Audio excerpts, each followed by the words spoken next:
Hi mga kapangarap, nandito na naman po tayo sa ating inaabahang teleserye ang Abot Kamay na Pangarap.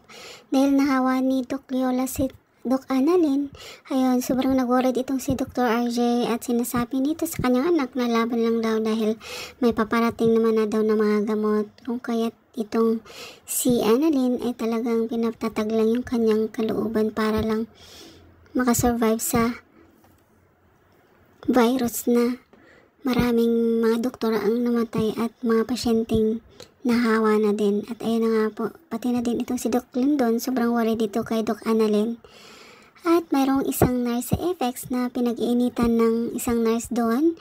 Kung kaya sa sobrang inis nito, balak nitong sirain ang reputasyon ng nurse. At ayun na nga, ginawa niya ito ng masama.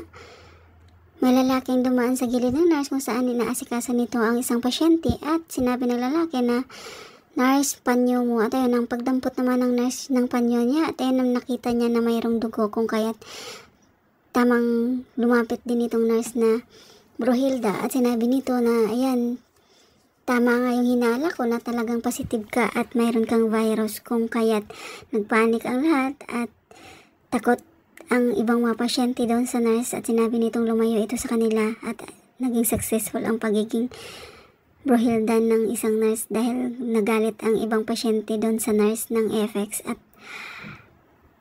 ayun na nga, ito namang sila Dr. RJ habang nag-aantay ng resulta ng pagdating ng gamot, pati na din yung ibang mga pasyente at mga pamilya ng mga pasyenteng nasa loob ng hospital. Nandun yung mayor at ibang mga bodyguard nito at nagsasabi sila na antayin lang daw dahil malapit na daw dumating yung gamot. Pero sa tagal ng response nila, ayun, napasubo itong si Dr. RJ dahil sa galit niya, nasuntok niya ang isa sa mga bodyguard nitong mayor. At ayun na nga, biglang dumating itong si Zoe at tinawat nito ang kanyang daddy at sinabihan siya nito na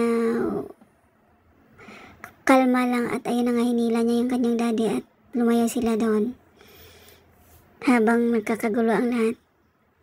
Samantala, itong si Annalyn naman pumasok doon sa ward kung saan mayroong isang pasyente doon na lalaki at nakilala niya ito yung lalaki na dahil sa galit kay Yola, tinanggal niya yung mask niya at pati na yung mask ni Yola at inubuhan niya ito sa harap mismo ng mukha ni Yola. Kung kaya siya ang nakahawa kay Yola, kung kaya't galit na galit si Annalyn doon sa lalaki at pinagmumura niya ito at sinabi niya dito na alam pa ng lalaki kung saan na daw yung kaibigan niyang si Yola. At ayun, sinabi niyang patay na.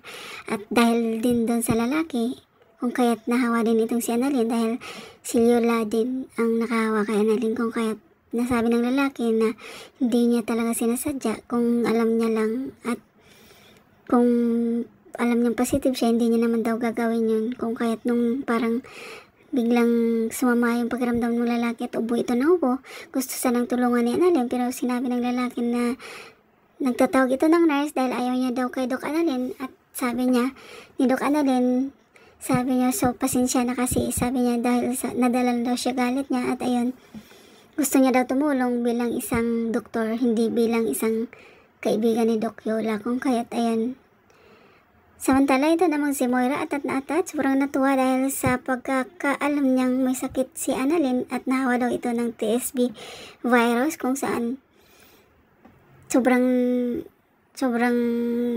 natuwa ito at tinawagan nito si Doc Zoe. At ayun na nga, habang nag-usap sila ni Zoe, sinabi niya kay Zoe na magdiwang na daw itong si Zoe dahil kung mamatay daw si Annalyn, si Zoe na daw yung sulong tagapagmana ng Apex. Kung kaya tamang papalapit naman si Dr. RJ at narinig niya yung mga sinabi ni Moira at tinagaw niya yung cellphone ni Zoe.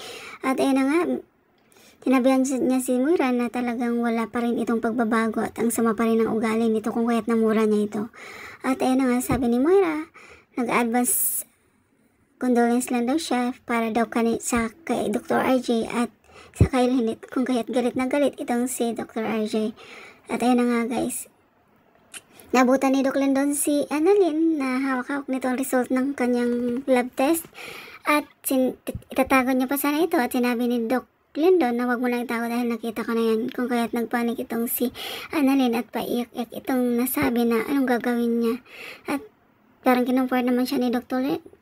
Lindon na huwag kang mag-alala dahil may paparating na nagamot at ayun, aantayin na lang daw nila. Ayun, sobrang talagang nakakaawa yung mga pasyente guys at sana malagpasan nila yun lahat. Thank you so much for watching. Please don't forget to like, subscribe, and press the bell button for you to notify on my next video. Thank you and bye-bye! Bye!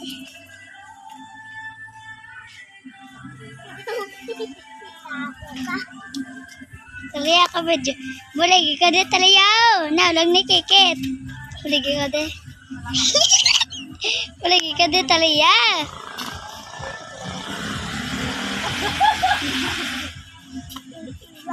Mukmeng!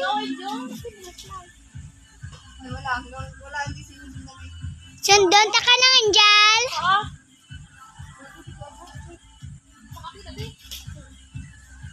Wait lang, hindi magulag. Hindi magulag. Para sasayaw yung Wait lang, makatuli mo. tikman muna natin bago natin Mukmeng! Iiwa! Mukmeng! Mukmeng! Ba, nagigit ah. Mukmeng! Bagi. grabe kasi. Asan? Talaya, pulis-pulis. Talaya. Ganay! Talaya. Ano pino? Talaya. Pink toto mo. Talaya, pulis-pulis. Nandira ka mag